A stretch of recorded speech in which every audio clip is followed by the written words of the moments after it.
Hey guys, now listen, if you're in business, there's a good chance you employ people. You've built a team. How many of you as business owners have asked yourself the question, if only my team would perform better?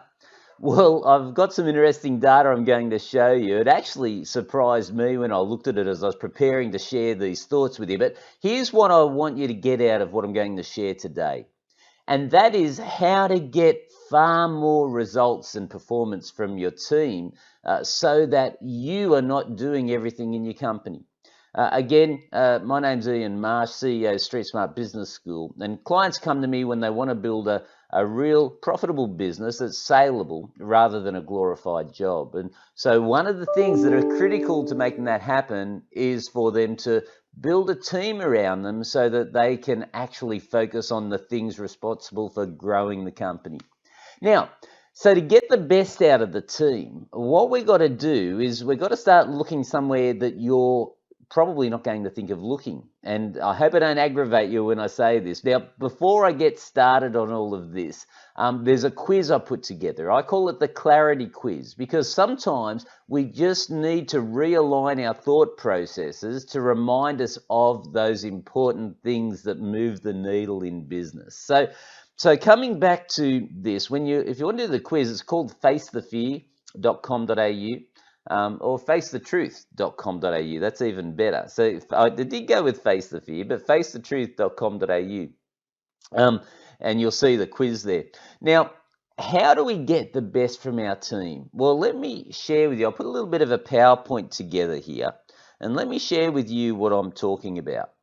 So when you've got a team that's performing, okay, you're actually starting to get really good results in your company. And right at the beginning, did you ever notice right when you started in business, nothing was too hard, everyone was on the same page, and you actually go through phases, ladies and gentlemen, and let me just look you in the eye again as I talk about these phases. So as you grow your company, when you first start off, you've got the first phase, which is where, okay, you've got a few people around you, you're all working hard towards a common goal, everybody's in the trenches together and putting in 200%. You're seeing these results starting to grow and grow, and as they grow, you bring more people on and more people on. Now, up until about around about the 7 or 8 people that you're employing, you're a family, you're so tight, everything is connected, you all know each other, you're all sharing blood, sweat and tears to get that result you're looking for.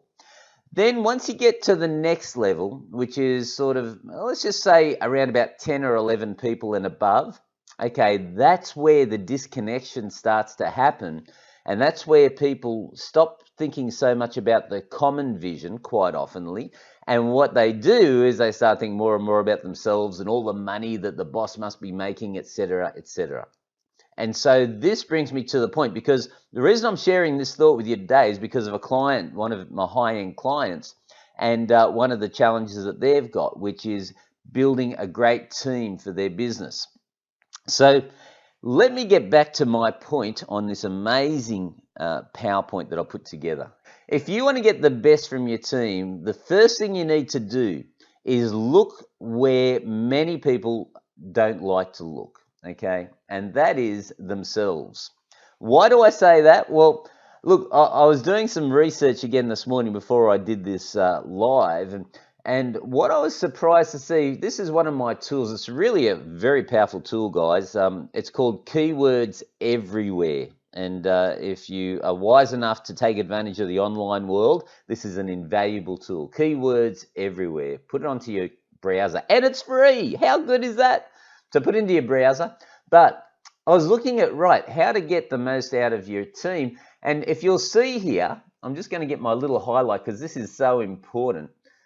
Now, how to motivate employees as a manager. 10 people are looking for that. Oop, that didn't work quite as expected. And don't worry, I'm not going to get religious on you guys. But how to motivate an employee as a manager. 10 people a month are looking for that. How to motivate employees. 10 people are looking for that. Is anyone seeing where I'm about to go to? How to motivate yourself. 720 people a month in Australia are looking for that. And that brings me back to the point that I wanted to talk about. And that is, before you can start to get the best out of your team, you need to have an honest conversation with yourself.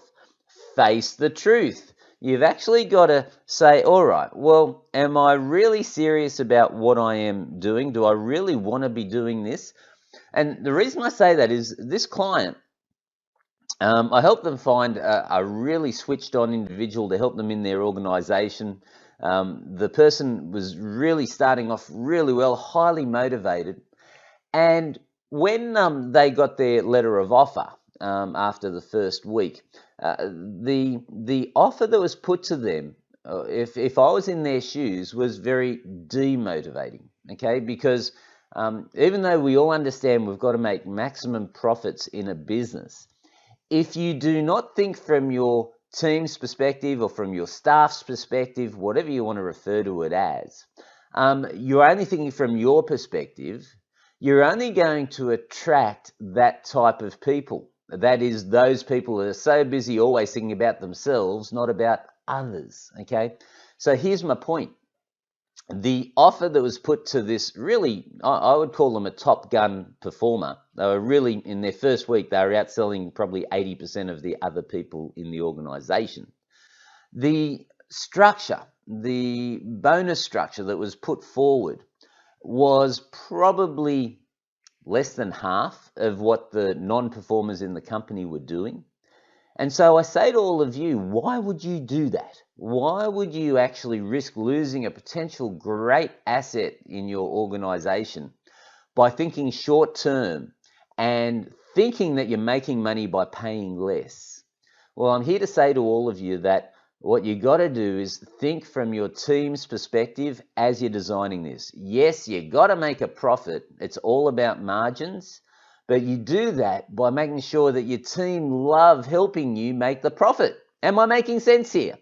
Well, again, if I am, I urge all of you, take the quiz I put together. It'll get you to just start thinking about these questions where you get refocused and get serious about what you're wanting to achieve. And hopefully you'll get some aha moments and insights from that. So to recap, when you're actually wanting to build the right team, ask yourself, well, why should my team want to perform for me? Okay, that's probably a better question you should be asking, and then create the environment where they should be. So with that being said, again, if you want to take the quiz I put together, I call it the Clarity Quiz. So go to facethetruth.com.au and you can check it out there.